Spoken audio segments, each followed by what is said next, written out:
Hello, everyone.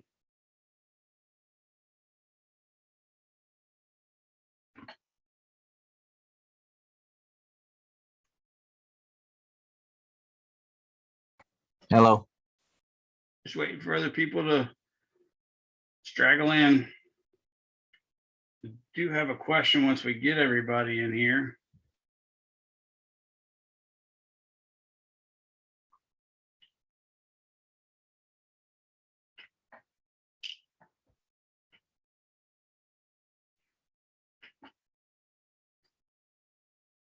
So we've got a few people in here. We got 9, 10 of you, I guess. Does anybody have any questions before we get started? I have a couple questions, Professor. Go for it. I sent you an email that I wanted to on Thursday that I wanted to take the midterm At a testing center? Yes, sir. Did you get that? Yeah, I did. I thought I'd replied to you, but now I'm just remembering. I think I typed it and never finished my response. So yeah, I remember you sending it to me. So is there like a certain date and time that I have to do that, or how does that work? Normally, you're supposed to do it right at the same time that everybody takes theirs, which is class period, but that's Okay. what I'm getting ready to bring up. I let my other classes move theirs to next week just to give them a little bit more time because I had some difficulties with the practice tests and all that. And then some classes even have 2 exams posted. I don't even know what that's about, but I'm supposed to have 2 practice tests done.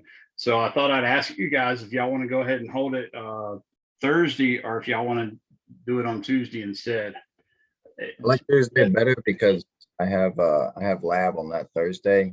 Right. Yeah, Tuesday has the advantage that my class don't have lab because I don't have any labs on Tuesday or Monday. So that's another reason. But I think Tuesday would work, but I mean, yeah, Tuesday of next week would work Yeah, I better. think Tuesday would I work like better on too, Tuesday sir. as well. It sounds like most Yeah, people. personally for me, Tuesday works. I can, if any of you have something really pressing and you really needed to do it on Thursday, I can figure out a way to accommodate an individual or something if possible. But other than that, we'll just plan on it being a week from today.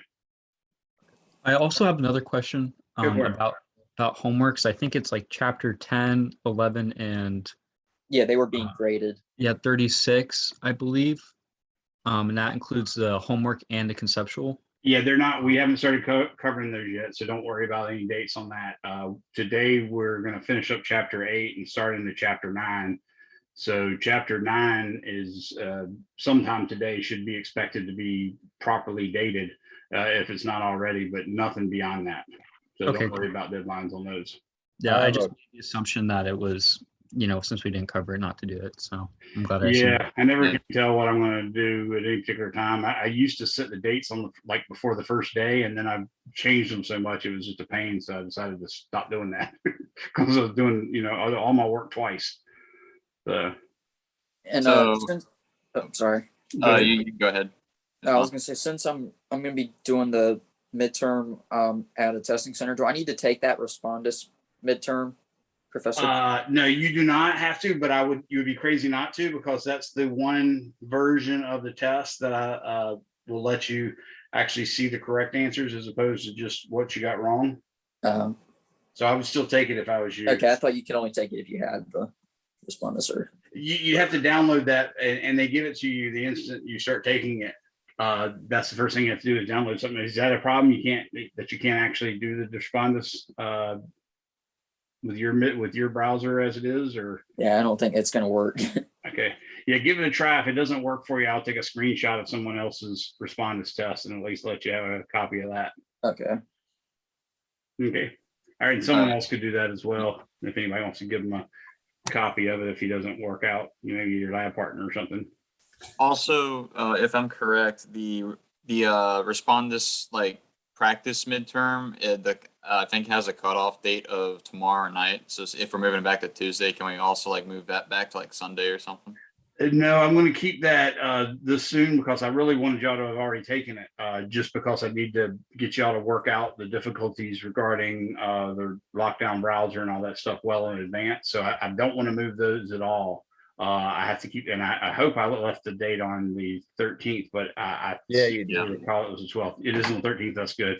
That's cool. The 12th with everybody else, but yeah, just even if you don't have to take, you don't have to even take the test seriously because you're going to get your answers anyways. but at least go through the process of making sure your browser works, that you can download the Respondus browser, that your video camera works, and that you see what basically the steps are in taking the test. That's the whole purpose of that. So yeah, go ahead and do that. Even if it only takes you like 20 minutes, that's fine. I wouldn't worry about putting much time into studying for it. I just want y'all to do it to make sure your stuff works. All right, cool. Thank you. No problem. And I had one last question, Professor. You know how you said we could have a formula sheet? Mm-hmm. I've made like flashcards. Is it okay if I use those instead? They're still all the same formulas that are the. It would be probably fine, but I tell you the one problem with that is at the beginning of your actual midterm. Well, you're at the testing center, right? Yes, sir. If you do it at the testing center, yeah, you're just going to have to turn those in to them before you.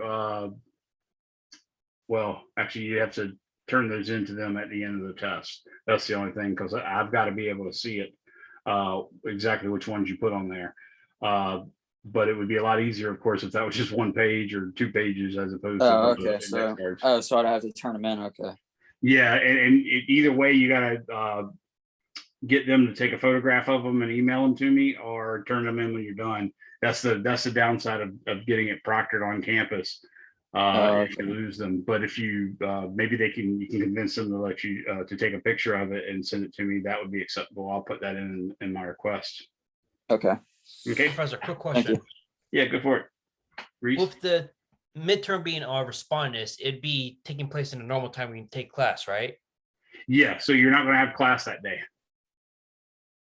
But it is the midterm, and we're gonna have to take it within that time. Well, actually, no, that's the other thing you got to make sure you can do. So what I do is I open it. Our class is 1 hour and 15 minutes, and I'm giving you 2 hours to do it. So what I do is I open it up to at least 45 minutes early. So it'll open at say 10:15, and you can start it then. And that's, in case you have a class right after lecture. If that's the case, then you'll fit your 2 hours in by, well, in this case, it's not 10:15, sorry. In this case, we meet at 12:30, so it would start at 11:45 is when it'll open. And then you have until 1:45 to take it. But if you come in as late as 1:30, which is the time class starts, then you'll have from 1:30 to 3:30. So if you can't do either one of those, then we're gonna have to I'll have to make you a separate test, and we'll have to do it at some other time, but it'll be a different test for you just because everybody's taking it at the same time for a purpose. Understood. Okay, so yeah, make sure you guys either have something cleared before class or after class, so you can come 45 minutes early, or you can stay 45 minutes late, because otherwise you won't get your 2 hours. Also, if you show up late, like if you log in at say 11:15, or excuse me, we meet at 1:30. If you log in at 1:45, you're not going to get 2 whole hours. You're only going to get 1 hour and 45 minutes, and that's on you. So make sure you log in on time. That being said, I doubt it's going to take anybody 2 hours, but I give you 2 hours because I want y'all to not be stressed by time. How many questions is it? Last question. If I remember correctly, it's like six or seven worked problems, and there's like 4 or 5 concept questions. Okay, just like the practice one. Yeah, more or less. Yep. Sweet. All right. All right. So any other things before we get started? All right. Well, we're going to I have a couple of examples that I want to show you regarding conservation of energy. And these are typical problems that you can solve, but a lot of people never really realize that you can solve them with conservation of energy, because there's a little part you have to do to it. So I'm going to show you one of those, and then I'm going to use a result we did last time. If you remember, I calculated the amount of work required to lift an object from the surface of the earth out to infinitely far away. Well, it turns out the work done by a system, not on a system, but by a system, is equal to the negative of the change in potential energy. And because of that, I can actually figure out from that formula, which was G(m)m) over R, I can figure out that the potential energy, when you're not necessarily just assuming you're, well under 1 Earth radius from the surface of the Earth, is actually negative G(m)m) over R. So that's another form of potential energy that we're going to use. So those are the 2 examples we're going to do. And then I'm going to start in on chapter 9, which is conservation of momentum, or specifically, it's just called linear momentum. So let's get cracking.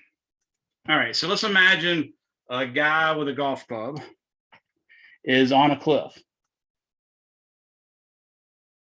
Okay, and let's imagine that cliff is 200. No, let's do it as 100 feet. I'm going to say that cliff has a height, lowercase h, equals 100.0 meters. And of course, you know, I put 0.0 just so I can get 3 sig figs out with no ambiguity. Okay, and that's the cliff. And then that cliff is overlooking a flat valley. In other words, the ground is level from there on out. And we're going to use a golf club and hit a golf ball from that with a velocity of 25.0 meters per second. That's V0. And it's going to be at an angle of 36.9 degrees. Now, what's going to happen is that ball is going to take off and follow a parabolic trajectory like such. And what I want to do is solve for H max. And I want to solve for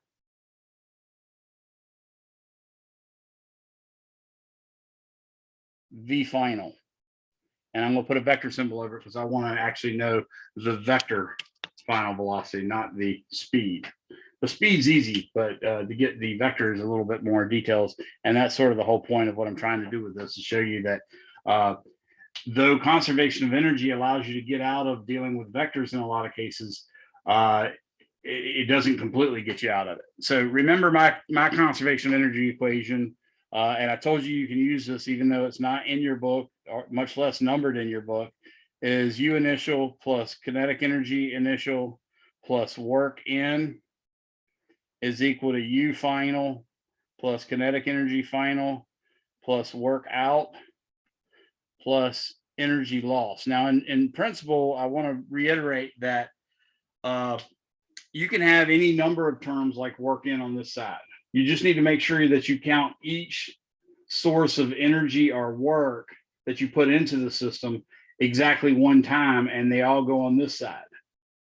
So you might have work in 1, work in 2, work in 3, because maybe you're putting work in because the golf ball has a propeller on the back and it's flying itself. Or maybe you have a work in because a bird comes by and gives it a little push. Or maybe you have both of those things, in which case you're going to have 2 of these work ins, right? Similarly, anything that's taking energy from the system, like air resistance, it hits a spring, it actually has a propeller that's trying to slow it down. You can add a separate term for each of those. As long as you count those exactly once, you'll be fine. In this case, I'm just doing a regular projectile motion with no air resistance. So I'm not going to have a work out, I'm not going to have an E loss, and I'm not going to have a work in. Okay. So what I do have is, of course, the potential energy, which if we're near the surface of the Earth, in other words, the distance from us to the surface of the Earth is not even close to the radius of the Earth, then we can just use M times G times H for the potential energy. Plus the kinetic energy is going to be 1/2 the mass of the golf ball times V0 squared. And then there's no work in. So I'll put a 0 there. And then the final potential energy at this point is something that we very much want. So we're going to write mgh max right there. And that's really what we want to know. So I'll put a question mark above it. But notice if we were throwing the ball straight up, the velocity would be 0 here. But we're not throwing it straight up. So we're going to have some kinetic energy, and we got to know what that is. So I'm going to say 1/2 m v at max squared. Okay, so that's really our equation for conservation of energy. Now, if we realize that this 36.9 isn't a happenstance, we realize that that is in fact a 3, 4, 5 triangle, then we realize that this is 3, 4, 5 and this is 36.9. Well, I have 25 here instead of 5, so that means I got to multiply that by 5, multiply that by 5, multiply that by 5. So I can see that the x component is actually 20 meters per second, and that's what the horizontal component of velocity is. That's v at max. is equal to 20.0 meters per second.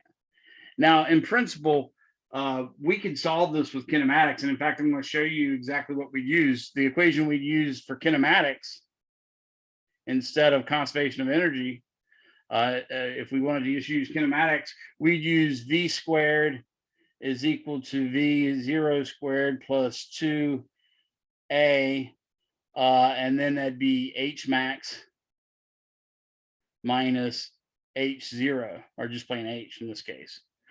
So what we do is we'd set the final velocity in the Y direction equal to 0.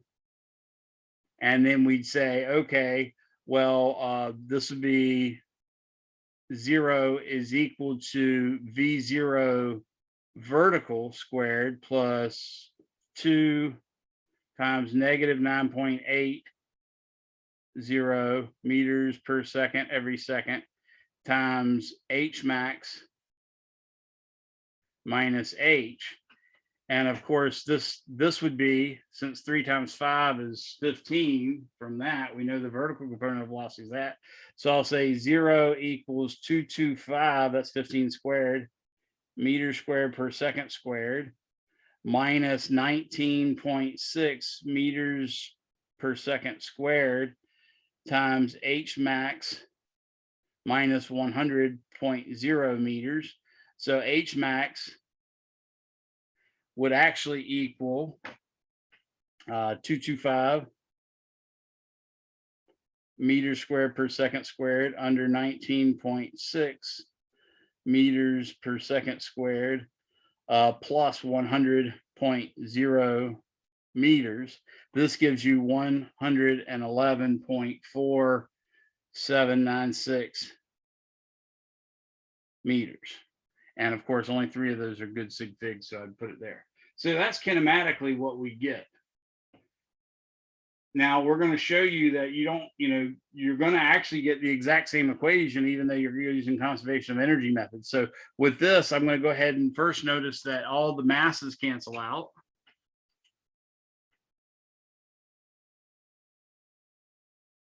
Which is good because I didn't give you the mass of the golf ball. I know what V at max is. I know V0. And now all I got to do is figure out what is H max. So if I solve this one for H max, I'm going to say, first off, multiply by 2. So I'll get 2GH plus V0 squared is equal to 2GH max plus V at max squared. So I can now say, all right, if I want to solve for H max, then I'm going to say V0 squared minus V at max squared. And then I'll say plus, I don't know why I did that here. So that's V0 squared from this. That becomes negative over here. I'll say plus, and I've got 2 times G times H is equal to 2G H max. So finally, H max should equal V0 squared minus V at max squared over 2G plus H. Notice that's exactly the same equation that we had here. There's the H, there's the H. 2G is 19.6. V0 squared, watch what happens with this. When I plug these numbers in, I'm going to get V0, of course, is 25.0 meters per second squared minus V at max, which is going to be 20.0 meters per second squared over 19.6 meters per second squared plus 100.0 meters. Well, you can see 25 squared is actually going to be 625, if I remember correctly. Actually, I might be misremembering that. 25 squared Yeah, it is 625. So that'll be 625 minus, of course, 20 squared is 400. 625 minus 400 is, of course, 225, which is exactly what we had before. And the units here are meters squared per second squared over 19.6 meters per second squared plus 100.0 meters. That gives us exactly 111.4796 meters, exactly, not only the exact same number that we got before, but even the exact same formula, because like I said, 625 minus 400 is the same thing as, as that 225. I have a question. Yes. Why did you make the velocity on the one where you did v squared equals v0 squared plus 2 times 9.8? Why did you equal that to 0? It was the previous one you used. Because I was using the this kinematic equation for the y component as opposed to just any of them. Okay, first for the y, so it'd be at the derivative where the slope is equal to 0. Exactly. That's another way Perfect. of doing it. Yep. Okay. So we see that both of those answers give us the same thing. H max equals this, R equals H max. So doing it kinematically, R with conservation of energy, we get the same answer, and that makes us feel really comfortable. And that's one of the key things that science does, is if you get more than one area of science or more than one way of solving a problem, and they both give you the same answer, you got a lot more confidence in that. Initially when we started finding fossils and people like Lamarck and other people were concerned that maybe some of these fossils might be tens of thousands of years old. They're initially on very shaky ground there because the only historical record they have is the Old Testament and, Epic of Gilgamesh and stuff like that. And those are more consistent with the earth being, about 6 to 10,000 years old. But then as they had more and more things doing that, and then you find continental drift and all this other stuff, you start to realize, oh, okay, well, there's a lot of different sciences all pointing to the same thing, and you get more confident. So that's the same thing that happened here. We got the same answer doing it 2 different ways, so we're a lot more confident. So now let's do part B. What is V final? Okay, well, again, we can use conservation of energy. We're going to say mg H plus 1/2 mv0 squared is equal to mg times 0, because that's the height at the bottom is 0, because I basically put my coordinate origin there. That's why the initial height was 100 meters, plus 1/2 mv final squared. But like before, the actual masses cancel out. Of course, this one didn't matter because it was a 0 term, but it did cancel out. I can again multiply through by 2 to make things somewhat easier, and I'll get 2gh plus v0 squared is equal to v final squared, or v final is actually equal to the square root of v0 squared plus 2gh. Notice the g is always positive in conservation of energy. So I get V final, and this is the magnitude of velocity. This is this part, not the X or Y component. So V final is going to be equal to the square root of 25.0 meters per second squared plus 2 times 9.80 meters per second every second. And then times 100.0 meters. I was wondering why the units weren't working out. So now you see I got meter times a meter per second. That gives me meter squared per second squared. And that gives me meter squared per second squared. So when I actually do this calculation, I end up getting 50.843. And those two aren't really sig figs, but that's meters per second.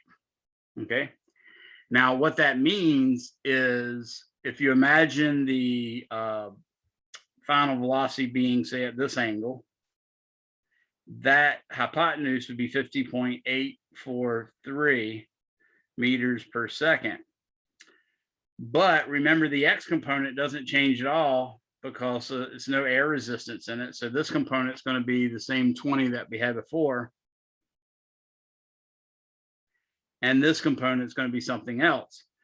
But the main thing is this angle right here, the angle below the horizon, that's the same as this angle right here. And we can now say the velocity final is equal to 50.8 meters per second at phi equals, and that phi is the angle below the horizontal. Phi is equal to, notice this is the adjacent and the hypotenuse, so that's the cosine inverse of 20.0 over 50.843. And that gives me 66.836. Again, way more sig figs than necessary, but that's the final answer. Everybody understand what I had to do there and why I had to do that part?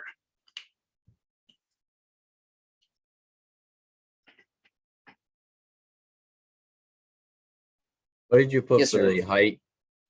The height you was put? the 100 meters. Okay, I didn't know if you went for the max of the height or if it was just the I initial got height. I could have done it from the max height to 0, and that would have been fine, but my velocity here would have been 20 instead of 25. Okay. And it would have still worked out and gave me the same answer. All right, so that's a nice little conservation of energy problem. That's not one that, you see a lot of. In fact, I think I found this on the internet not too long ago and was like, man, I never really bothered doing a problem like that. And anyways, I just thought it'd be nice to show you guys since I wasn't lucky enough to have such an experience. So let's try example 2 now. Now, example 2, I'm going to consider an object orbiting the Earth. So let's let this be the Earth. And let's let an object follow in an orbit like this, which according to Kepler's laws is an elliptical orbit. I'm going to say the Earth is halfway between the center of the ellipse and this edge, and that this, in fact, is the apogee for the satellite, whose mass is m and whose velocity is 9,000 meters per second there. Okay. What I'm going to do is I'm going to say that this is 16,500 kilometers from here to here. And then I'm going to say from here to here and here to here. This is supposed to line up with the center of the Earth. Both of these are, of course, 8,250 kilometers. Okay. What I want to know is VP, the velocity, and actually I don't need the vector, I just need the magnitude. I want to know the velocity, the speed that the object has at perigee. So para means when it's farthest away. Excuse me, I wrote that backwards. Dang it. Everybody correct that, since I'm a goober. I don't know why I wrote it backwards. I wasn't even thinking about it being backwards, but anyways, so this is the velocity at perigee. So like I'm making a pair, they're next to each other. So this is perigee.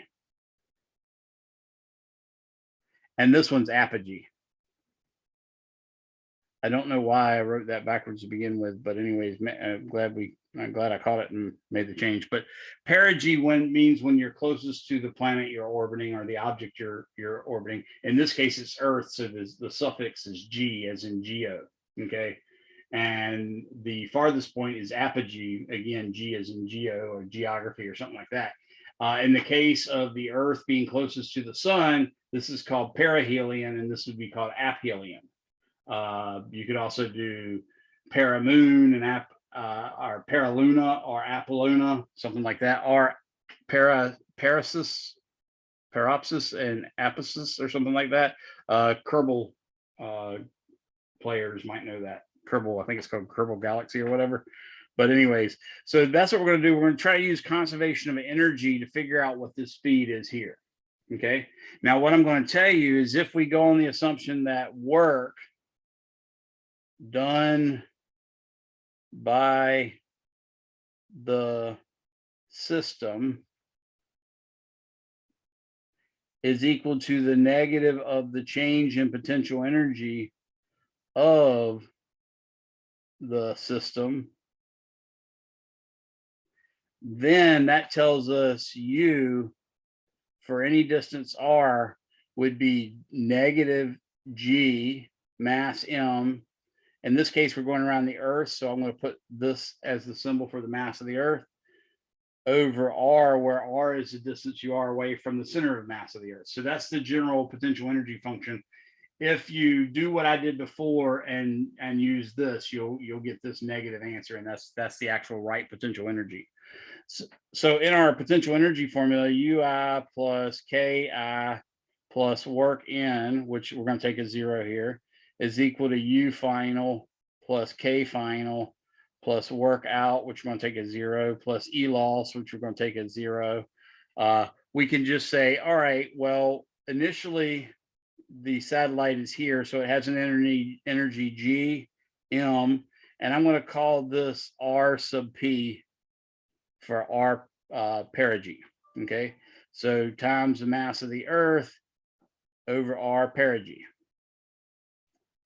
plus 1/2 the mass of the satellite times V perigee squared is equal to, now the U final would be over here.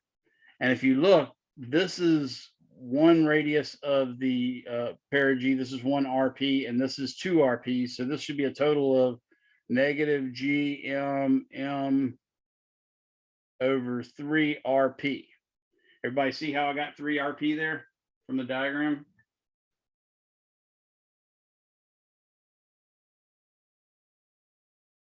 The semi-major. A little blurry. Could you hold it up, sir? Yeah, is it blurry again? Let me focus it at that distance too. Or turn off the light, make it really helpful. So you see that the semi-major axis, which is half of the major axis, is 16,500 kilometers. And of course, that's cut in 2 from on the right-hand side. So each one of those 2 are 8,250 kilometers. So you can see it's 8,250 kilometers from the center of the Earth to here, and then 2 more 8,250 kilometers to get over there. Does that make sense? Yes, sir. And this is where we are, and all I have to do now is add a 1/2 m v apogee squared. So I'm going to say, put it back into focus, hopefully. I'm going to say plus 1/2 the mass of the satellite times v apogee squared, which again, we know is what we want to know. So I'm going to put a question mark over that. But notice the masses of the satellite cancels out again. So this answer is going to be right no matter what the mass of the satellite is. So I'm going to multiply through by the least common denominator. I've got a 3 here and a 2 here for denominator. So the least common would be 6. So I'm going to multiply the left-hand side by 6 and the right-hand side by 6. And that will make some things a little simpler. So I'm going to get negative 6 G mass of the Earth over RP plus 3 VP Can't see it. squared. Sorry, thank you. 3 VP squared is equal to negative 2 G mass of the Earth over RP. Remember, this was a 6 divided by 3 gives me 2. So that's where that came from. Plus 3 VA squared. And that's what we want to know. So when I pull this over here, this one's going to become positive 2. And that's minus 6. So 2 minus 6 would be negative 4. So I'm going to say negative 4 G mass of the Earth over RP is equal, or excuse me, plus 3VP squared is equal to 3VA squared. So VA should actually be equal to negative 4G times the mass of the Earth over RP. And then, of course, when I divide it by 3 on this one, I get plus VP squared. So VA, oh, I got to take the square root of all that, by the way. So VA is going to be equal to the square root of negative 4 times 6.67 times 10 to the negative 11th. That's newtons meters squared per kilogram squared, times 5.98 times 10 to the 24th kilograms. All this would be divided by 8,250 times 10 to the 3rd meters. And then I'm going to add to that 9,000 meters per second squared. So I think you can see from this that you're definitely going to have meters squared per second squared. When you take the square root of that, that's going to give you meters per second. This case, you're going to see one of the kilograms cancels out, and I'm left with one of the meters canceling out.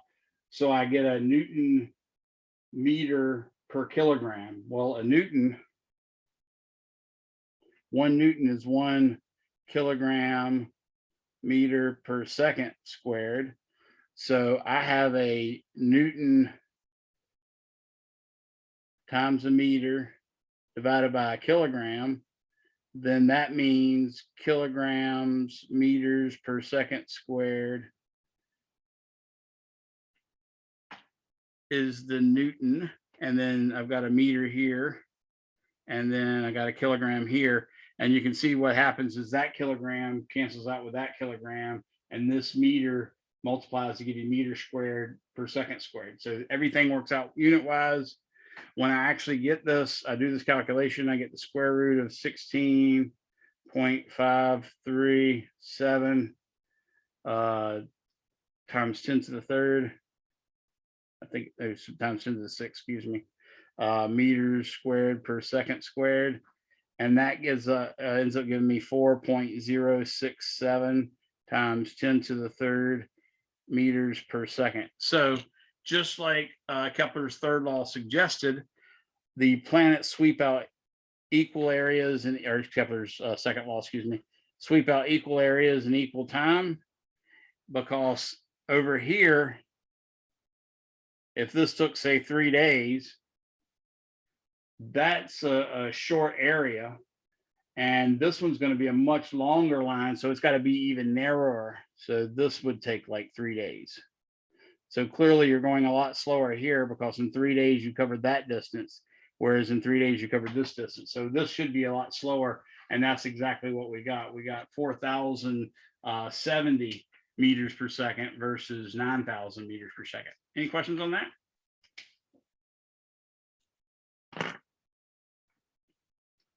All right, so that's how you deal in general with potential energy if you're dealing with, planets where you're on the order of the radius of the planet away from it. Then you have to use this potential energy instead of the simple MGH. So keep that in mind. That's how, for instance, I was able to show you the escape velocity for a planet. Your book even talks about the velocity you need to have a circular orbit, all sorts of cool stuff like that. Now that we're done with that, I'm going to go ahead and jump into chapter 9, which is on linear momentum. And I'm getting really ill with this paper. Spaz out when I rip my paper, so I'm doing the OCD thing right now. All right, so let's talk about chapter 9.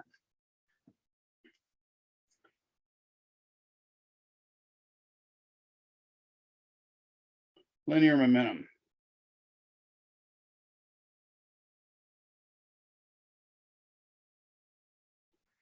So linear momentum is basically defined as a vector quantity. The vector quantity for a point mass, for instance, would be the mass of the point mass times the velocity of the point mass. So you see it as a vector quantity.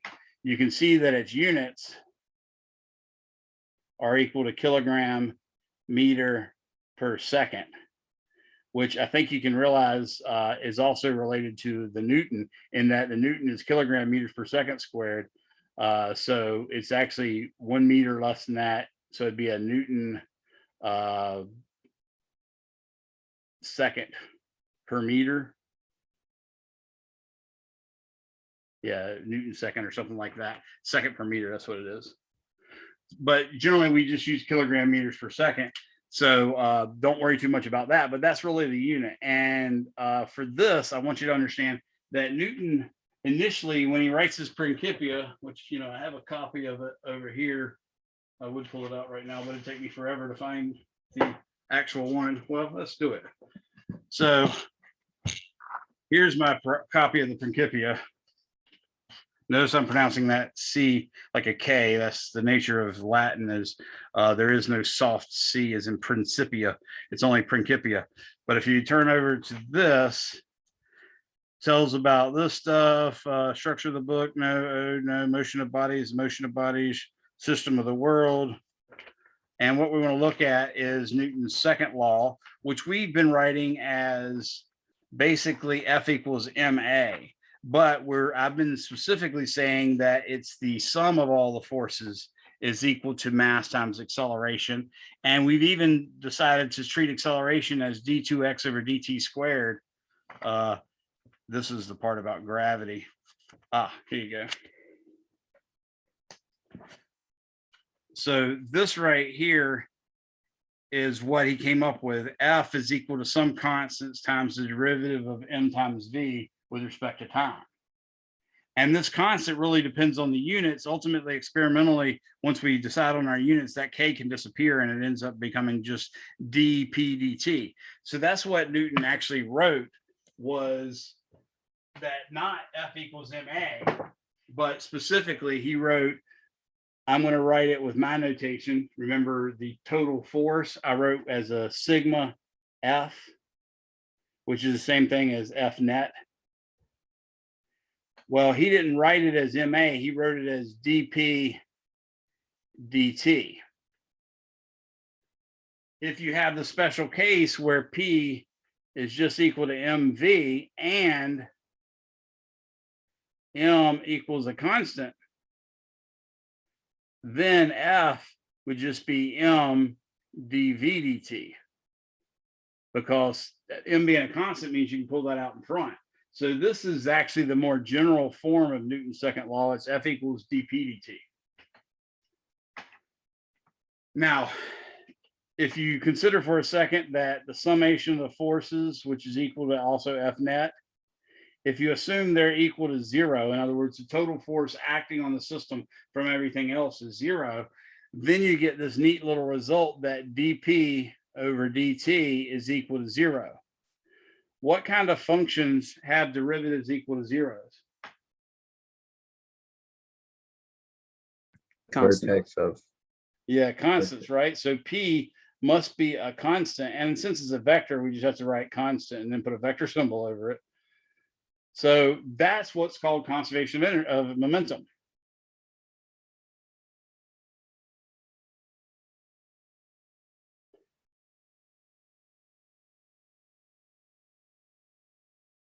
So if you have a situation where the net force acting on a system is either 0 or very, very small, probably to a first order approximation, you have what's called conservation of momentum. And that means P total initially is equal to P total finally. So one of the experiments we used to do at Chapel Hill, and I'm trying to get it here, it's a kind of expensive apparatus and it takes a lot of analysis, but that's why I like it. You have two air hockey pucks, basically, M1 and M2. And basically what they look like from the side is they're big pieces of metal like this, and they got little holes in here that blow air out to give it a little wafer of air to float on. Then it's got this metal rod with a rubber tube, like surgical tubing, on the outside like this. And through the middle of that runs a wire. And there's this little pointy thing down here And basically what happens is this wire sends about 500 volts about every 1/60th of a second. So it ends up shooting lightning out through the paper and into the carbon paper.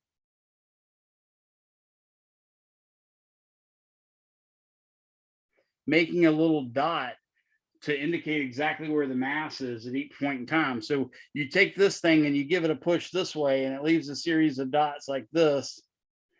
And then it collides with this one and goes off this way. So you can measure the distance between these dots and know that that's 1/60th of a second, and that'll allow you to determine V2 initial.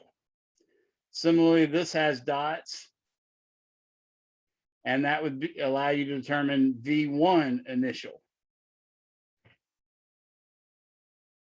And of course, if you call this your x-axis, then you've got a theta1 initial and a theta2 initial. And again, you can do the same thing after the collision. This would be V1 final, and this would be theta1 final. And this, of course, would be V2 final. And of course, this would be theta2 final.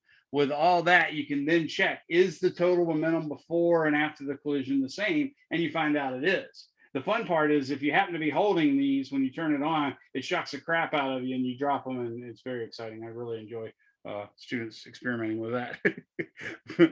not because I'm cruel, but because I think it's funny when we get shocked, and I get shocked all the time. So I think everybody should enjoy the shocking. Now, it was 500 volts, but it really is a lot less by the time it gets here, so it's fine. But anyways, that's a cool experiment.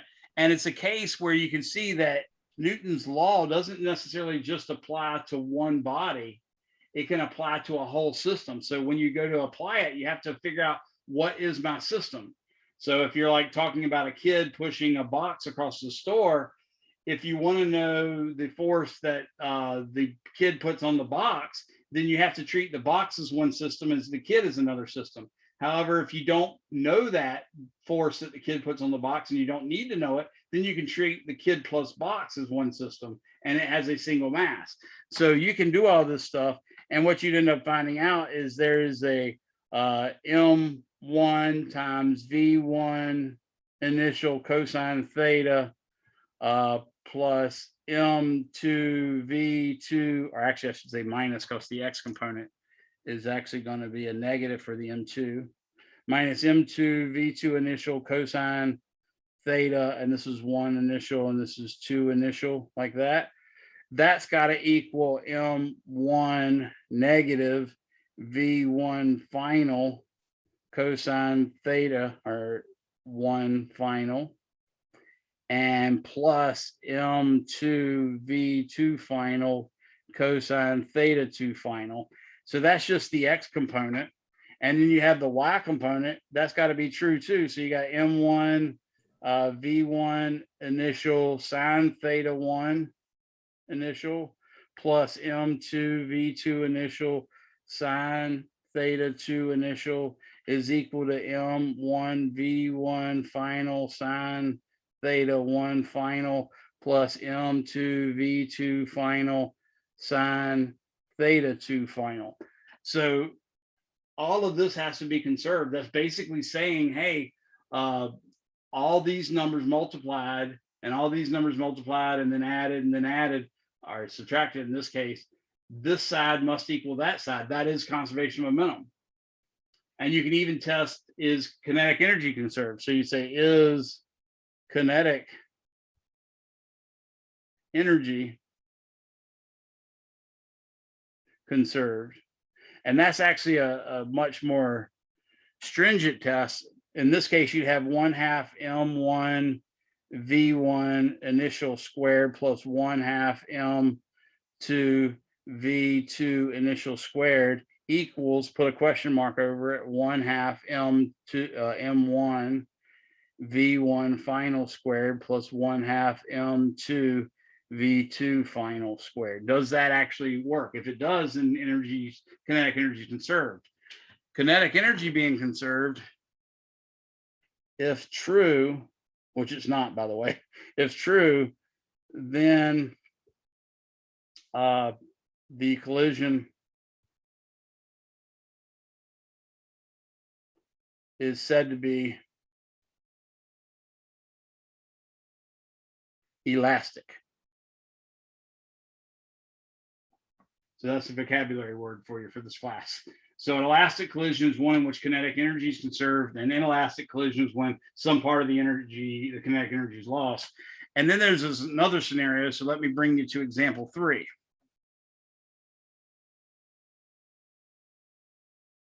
So I am running next to a skimboard. The skimboard has a mass equal to 3.00 kilograms, and its velocity is about 5.00 meters per second. Okay. Me, on the other hand, I have a mass of 120 kilograms, and my velocity is going to be, this will be V skimboard, and this will be V me. Okay. My velocity happens to be, luckily I'm a little bit in front of it, so it's okay. It's going to be about 4.00 meters per second. I'm going to jump on the skimboard, and if you've ever skimboarded, you know your first response when you jump on the skimboard is that you're going to fall, and I often do. And now you're going to see why. So P initial, the total minimum before. Now this is all in one dimension. Everything's going to the right, say, and we'll say that everything's in one dimension and it's going in the positive direction. So the initial momentum is 3.00 kilograms times 5.00 meters per second plus 120 kilograms times 4.00 meters per second. So the total initial momentum, this is 15, this is 480. So 495 kilograms meters per second is the initial momentum. Okay. What I'd like to know is what is the final speed when I jump on it. So V final equals question mark. Conserving momentum, I'm going to say, well, P final is going to be 123 kilograms times V final. Does that make sense? I'm going to actually have jumped on it. We're stuck together now, me and the skimboard, ideally anyways. So now all I have to do is just say, okay, well, 495 kilograms meters per second has got to equal 123 kilograms times V final. So V final is in fact going to be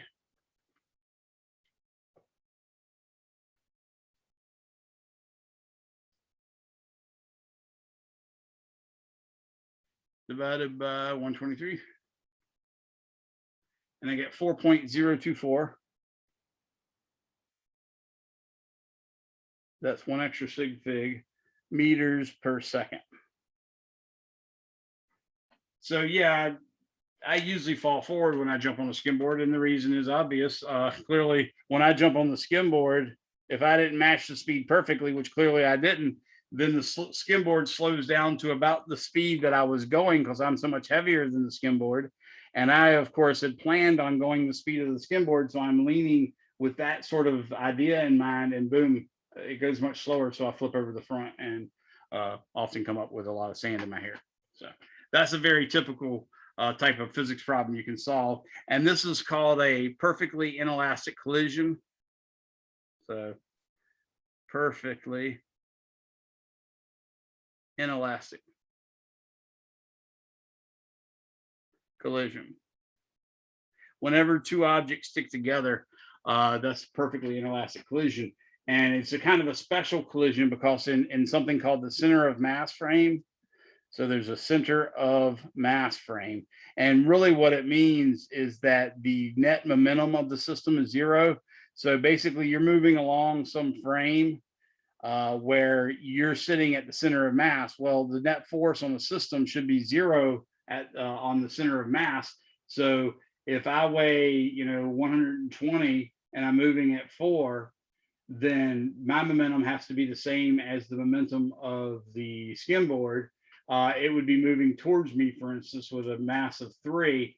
And then I'd have to say it's moving towards me with a velocity of some larger thing so that I could get 490, or excuse me, 480 for the two of them. When you do that, they're going to collide and completely stick together, and then basically all the kinetic energy disappears. So in the center of mass frame, this implies kinetic energy completely lost, because you had kinetic energy before, this way, and then after, they're stuck together in that same frame and neither one of them is moving. So it completely destroys the kinetic energy. So that's why they call it a perfectly inelastic collision. And that's a very typical like physics problem. We're going to do some more robust ones a little later, our next class period. But I just wanted to show you that example right quick. Now I'm going to show a couple other simple ones. So one of the simple ones we might consider is, let's look at Newton's second law again, but let's talk in terms of averages. So instead of saying F net is equal to dP dt, let's say the average force is equal to delta P delta T. And that's a V for average, not a U. Okay. The reason why we do this is this allows us to look a little closer at something that we do in everyday life. So if I multiply both sides by delta T, I can see that F average times delta T is actually my change in momentum. And remember, delta always means final minus initial. So delta P would mean P final minus P initial. If you want to hit a baseball, you have no control, or softball or tennis ball, you have no control of what the PI is. That was sent to you by the pitcher or the other tennis player or whatever, right? But what you want to do is if you're say playing baseball or softball, your ideal scenario might be hitting a home run. And to hit a home run, you need to send this ball off with as high a velocity as possible. So you want this number really, really large. Well, what this says is that there's really two ways to make this P final really, really large. You either got to make your force really, really large, which is often done by taking steroids, say, or the old fashioned way, lifting weights and getting really good and perfecting your stroke and that sort of thing. Or the other way is increase the time of the collision. Okay. So if you've ever played tennis or softball or volleyball or baseball, you've probably heard hit through the ball. And Wait. inevitably, what you might see is, let me turn the camera back on myself a second. I don't have a tennis racket with me, but I play a lot of ping pong too. So that's another thing you can consider is ping pong. What you'll often see is people realize the value of topspin in say tennis or in say ping pong. So you'll see someone go to hit a tennis ball and they'll come through like this, but when the ball gets here, they just go like that. And they think that's going to be a good hit because it's topspin, right? Well, you didn't really hit through the ball. You sort of kept your racket almost in the same plane. So the ball just sort of bounced off and went straight down, right? So a better scenario is you sweep like this, and then at the end you brush up. That's an actual proper forehand stroke, is hit through the ball. So you're actually following the ball's trajectory was coming like this. You're going to try to hit along that same plane that the ball's coming at, like this, okay? That's hitting through the ball, and then at the end you lift up, and that gives it just enough topspin, because you'd be surprised how low a spinning velocity you need to make a change. To give you some perspective on that, when I played softball a lot competitively, I played softball as the pitcher because I have quick reflexes from years of ping pong, and people try to kill you when you play softball competitively. So I was the one that was brave enough to do it. But oddly enough, I could throw the ball with just the slightest bit of spin, and the ball does all sorts of crazy stuff. You know how slow the spin is on a softball? It's like this, right? That's enough. And believe it or not, that's enough with tennis as well. So when someone says hit through the ball or swing level, the best interpretation you should have of that is you imagine the ball coming in one plane, and you staying in that same plane. So in a slow pitch softball, it's a high pitch and it comes down like this. So it is actually correct to sort of swing upward. And the reason that is one, your force is going to apply, but two, by going along the same path that the ball came along, you're in contact with the ball longer, so that delta T increases. Okay. If you instead, like with a tennis racket, just hit upward, you're not in contact with the ball very long at all, and you're not hitting through the ball. Okay. Hitting a baseball, they'll tell you swing level. And again, the ball's going to come sort of downward. If you swing level, meaning horizontal, that often means you're going to tip up behind you. So ideally what you want to do is you want to match the trajectory of your sweet spot of your bat in the same plane that the ball is coming in. And that again is to increase that impulse, which is what that change in momentum is called. So the impulse depends on two things: the force, the size of the force that you can apply to the ball, which comes from, of course, bat speed. Bat speed is extremely important. And that comes from speed, okay, and strength. So in order to get the bat speed up, you have to have a strong wrist snap. You have to roll your hands over properly like that. And in doing so, that can actually allow the end of the ball, the end of the bat, the sweet spot of the bat, to move very fast. Then there's a collision where the hardness of the bat contacts the center of a line along the center of mass of the ball, and then gives all that energy away basically. And depending on how heavy the bat is and how fast it's going, you can get more and more force out of it. But like I said, the other way to get more and more oomph out of it is to increase the time of contact. It turns out, for instance, in a tennis match, you might only have a few milliseconds, even during a whole 5-set major title match like the US Open or the Australian Open. The total sum of time the ball's in contact with your strings might be a few milliseconds. So they have a very small delta T with tennis. They have a pretty small one with everything, but in tennis they have a pretty small one. Another way of looking at this is you could, instead of doing an average, you could actually do it like this, and you'd say F net times dt is equal to dp over dt times dt. You integrate both sides and you get the integral of dp over p is just delta p, and that's equal to the integral of f net times dt. This is called the impulse. And notice the impulse in one sense is the change in momentum, but in another sense, it's the integral of the force over the time. So if you made a plot of force versus time, it would be that area under that curve. Okay, so that's another term we use. You can see its units are the same as momentum, kilogram meters per second, which is the same thing as a Newton times a second. That's what I was trying to say earlier, is a Newton times a second, not a Newton times a meter. So anyways, anybody have any questions on that? That's sort of the big concepts of this. Okay, I have a question. go for it. Back to your bat, your baseball, Mm-hmm. your Mark McGuire Mm-hmm. example. You said the more time it is, the greater the force is. Mm-hmm. I thought that would be wrong, because the more time it is there, the more energy can be lost through the system. Yeah, that's a common thought process. So what's going on is you have a bat like this, and if the bat is swinging along the same plane as the ball is coming in, then you are fortunate enough to have the F times delta T.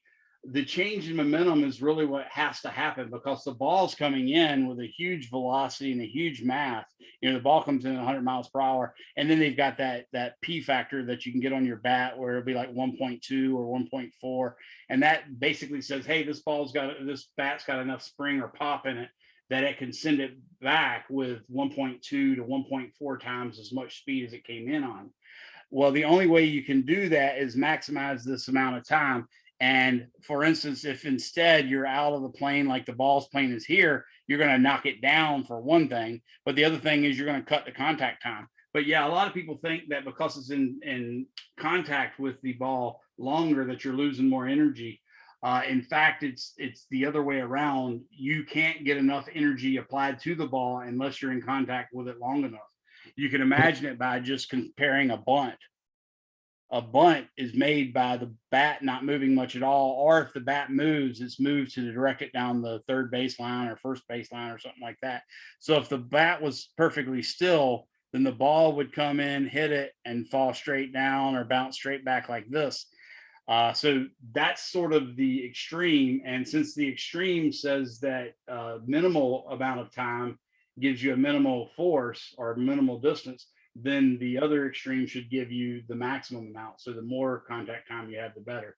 But yeah, it's the big problem is a lot of people don't really understand the details of how you swing. So if they say swing level and you swing your bat on that plane, when the ball's coming in on this plane, if you happen to hit it at just the right spot where the angle matches right, then you can still get a really good hit.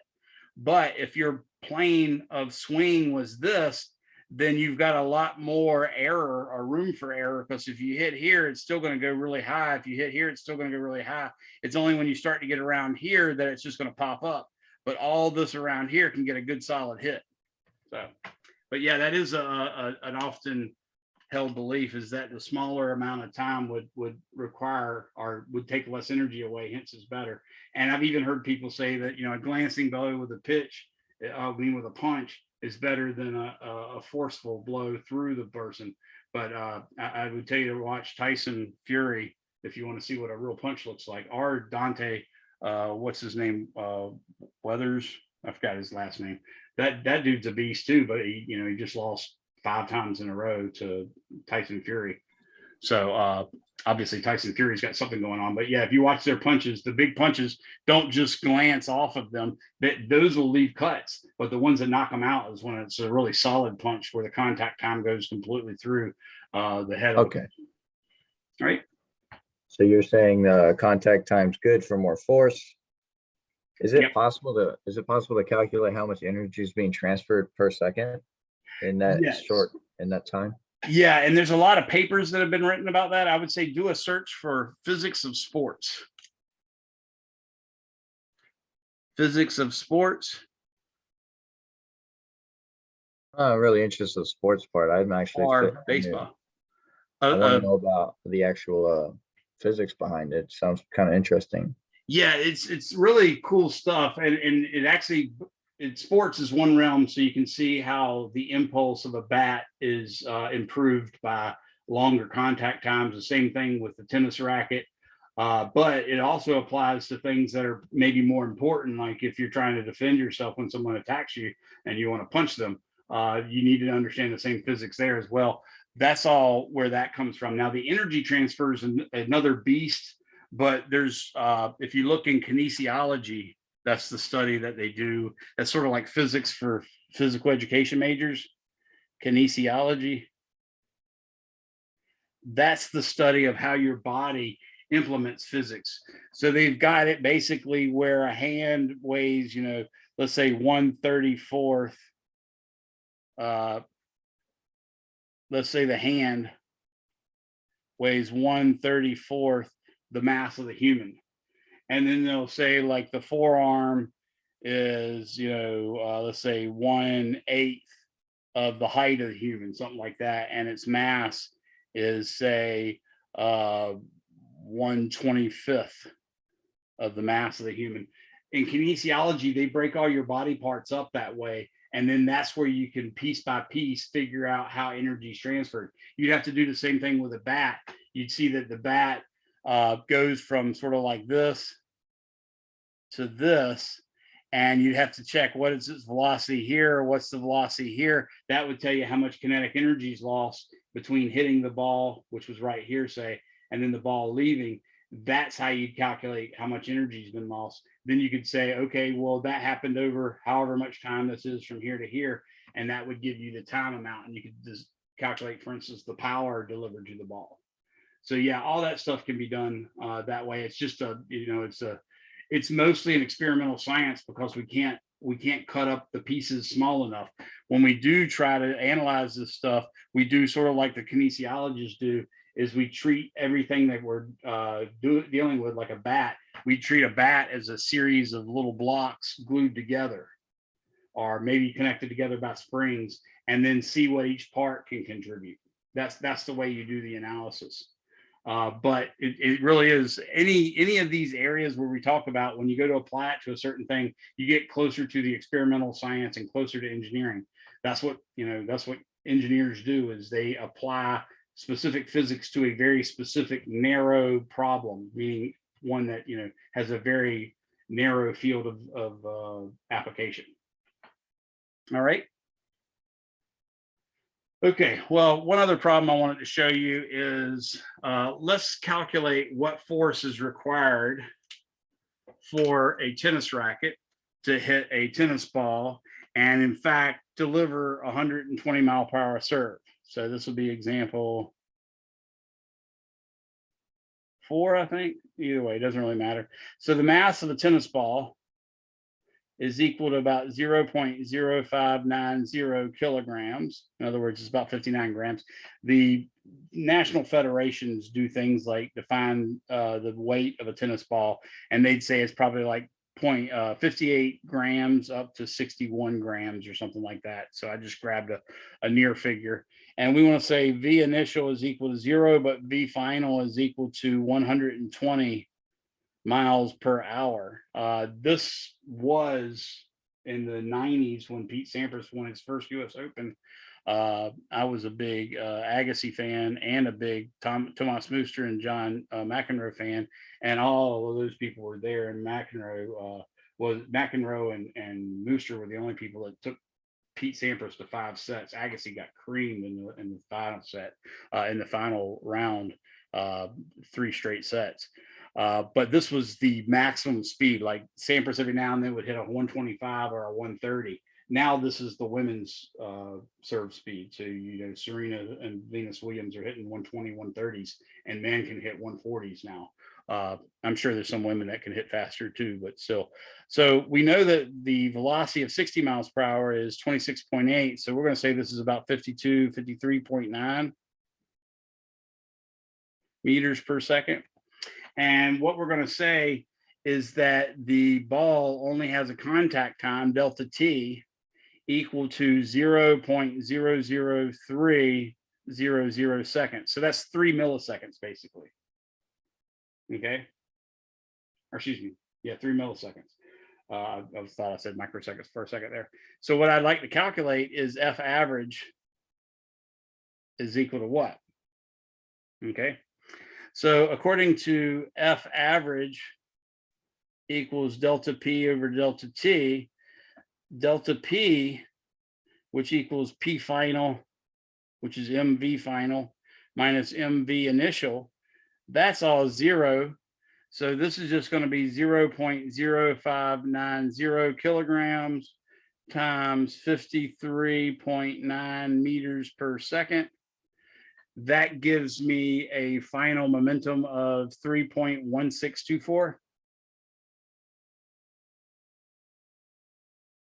kilograms meters per second, or Newton seconds, either one. F average, on the other hand, has got to equal delta P over delta T. So I'm going to say 3.1624 kilograms meters per second divided by 0.00300 seconds is in fact going to give me a force of 1.0541 times 10 to the 3rd newtons. So this is on the order of 250 pounds. And you can see, of course, the smaller the time gets, the bigger the time gets, the larger fraction of the delta P can be assumed. So that gives you basically an idea of, one, how hard does a tennis racket have to move to put something at 120 miles per hour. So yeah, 250 Newton force is probably fairly reasonable. And notice if the actual time were to get smaller, this force would have to get even bigger. So that's sort of the proof of the fact that you basically cannot increase the power of your hitting by decreasing the contact time. You've actually got to increase the contact time to make the force smaller. Any questions on that one?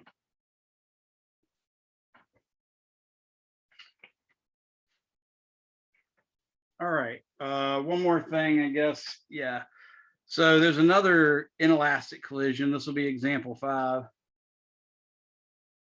Let's say we've got a train car moving at, let's say, what, 15 meters per second, something like that. Let's say it's moving at 12 meters per second. And it has a mass of 2,000 kilograms. And it's headed towards another train car whose velocity is 0, but whose mass is in fact 2,500 kilograms. After they collide, they're going to be stuck together, because that's what train cars do when they bump into each other. And they're going to move away as if they're one big mass of 4,500 kilograms at some V final. I would like to know what that V final is. Okay. Well, all we have to do is say P initial is equal to P final. This is again a one-dimensional problem. So 12 times 2 would be 24,000 kilograms meters per second is equal to 4,500 kilograms times V final. So you can imagine if this was exactly the same, they'd stick together and the net mass would be 4,000. So you'd expect the speed to drop down to 6. Well, this is a bigger mass than the other one. So we'd actually expect the speed to drop down even smaller. And when we do this, we find that V final is equal to 5.333 meters per second.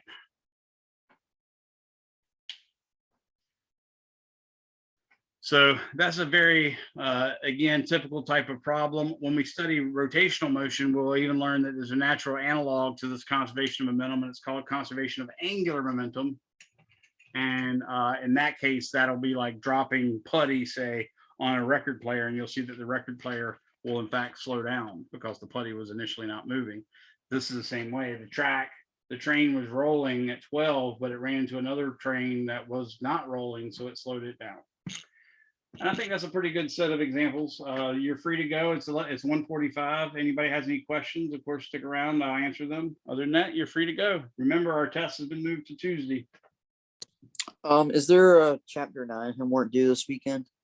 I believe chapter 8 is due this weekend. Okay. And then I think it's due Wednesday. And then chapter 9 is due the following Wednesday. Okay, I was just wondering.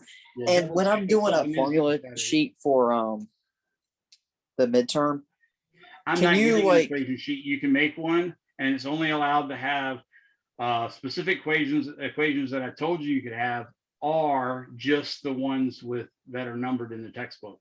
So like if you're not allowed to put any constants on there like G or what the mass of the earth is or anything like that? Yeah, you can put any of those you want, or you can just make copies of the appendices that the textbook has. Okay. The textbook has various appendices with constants and prefixes and unit conversions and integrals and derivatives and stuff like that. Any of that stuff you can have.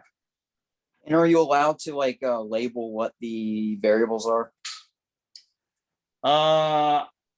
I will accept the simple words like velocity and mass and stuff like that, but not like velocity of a particle when it runs into such and such or something like that.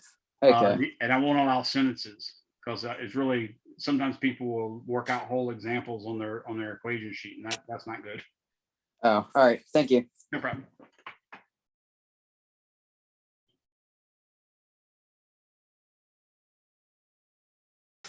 Go Good. ahead.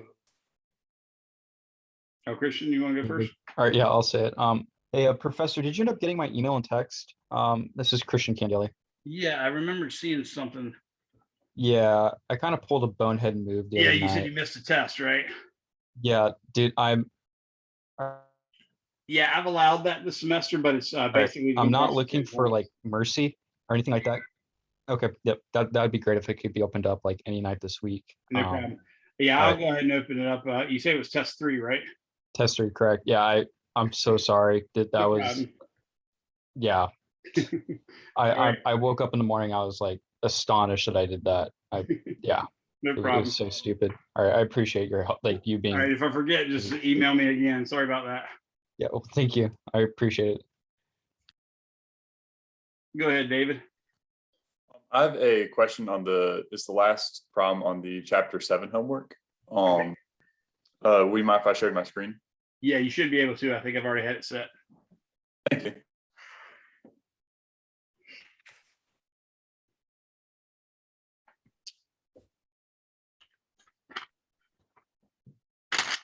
Okay, so on this one, you have a pendulum and you're trying to figure out the work of a force, or the work done by a force. Mm-hmm.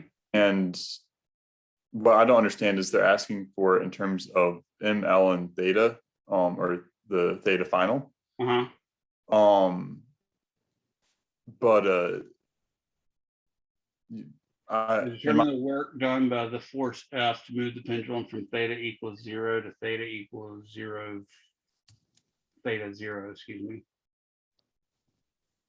Okay. So the force is actually the horizontal force, right? yes, sir. Okay. So what you're doing is you're going to write force as if it's some F times I hat. And then you're going to write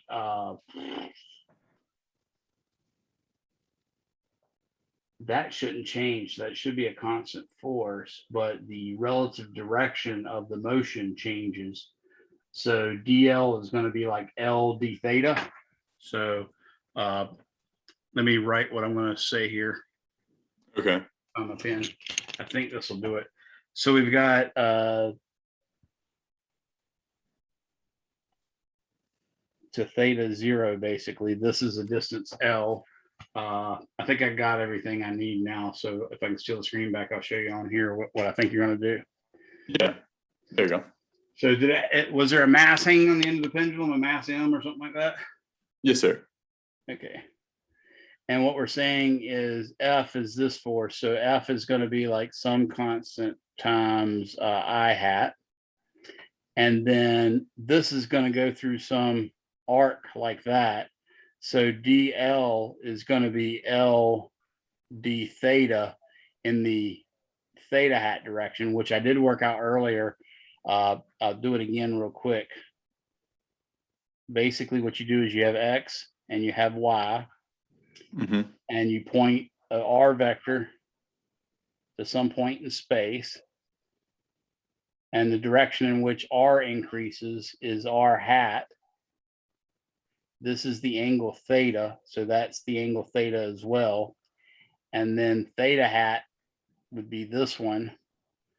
So you can see this would be theta as well. So you see R hat is equal to cosine theta I hat plus sine theta J hat. And then theta hat is negative cosine theta, or excuse me, negative sine theta. I don't know that I need this right now, but I'm putting it up here just in case. Plus cosine theta J hat. Okay. So Yeah. work is equal to the integral of F dot DL. So you can basically say it's going to be equal to the integral of F I hat dotted with L d theta theta hat. Now you can see that when you do I hat dot I hat, that part's going to survive. So you're going to get F and L is all going to come out in front because they're constants. And I get the integral of d theta, and that's from theta equals 0 to theta 0 of I hat dot. Now here I'm going to include that. That's negative sine theta I hat plus cosine theta J hat. When the dot product hits the J, you get 0. So that one's going to completely disappear. And I think you're going to get negative FL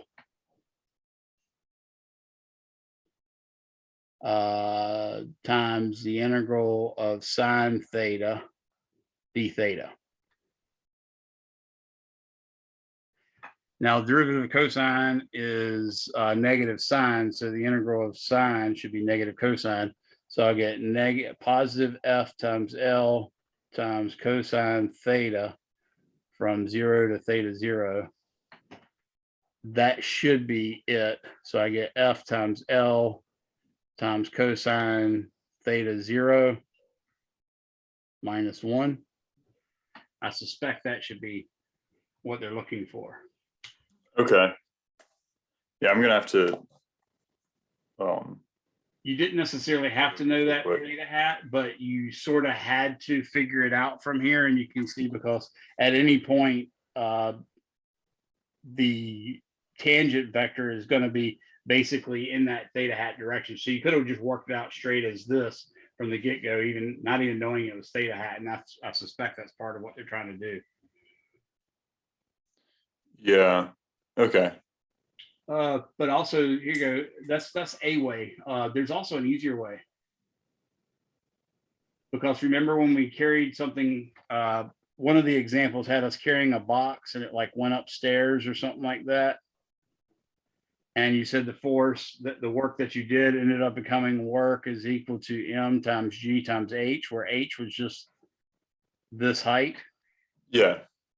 Well, guess what? What you have here is a force, and the only component that's relevant is the one that's pushing it upward.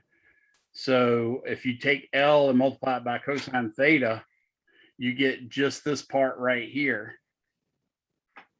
L times cosine theta, which is this.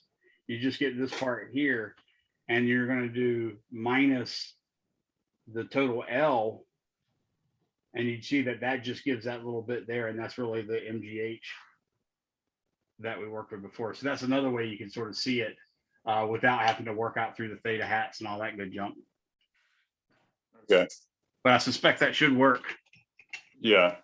I'll test it real quick and then go back and look at what you just wrote down and make sure I understand it. Okay. Noah, do you have anything? Did you have anything else you wanted to ask me, David? I think that's it. I have some other questions with from the previous chapter to go through and work them myself before I start asking you questions about it. Feel free to send me snapshots of the work you did or something like that. You can send it to my cell phone. That's usually an easier way to get a hold of me. Okay. So you're welcome to do that too. Okay. Thank you. No problem. See you, David. Have a good one. You too. Bye, Noah.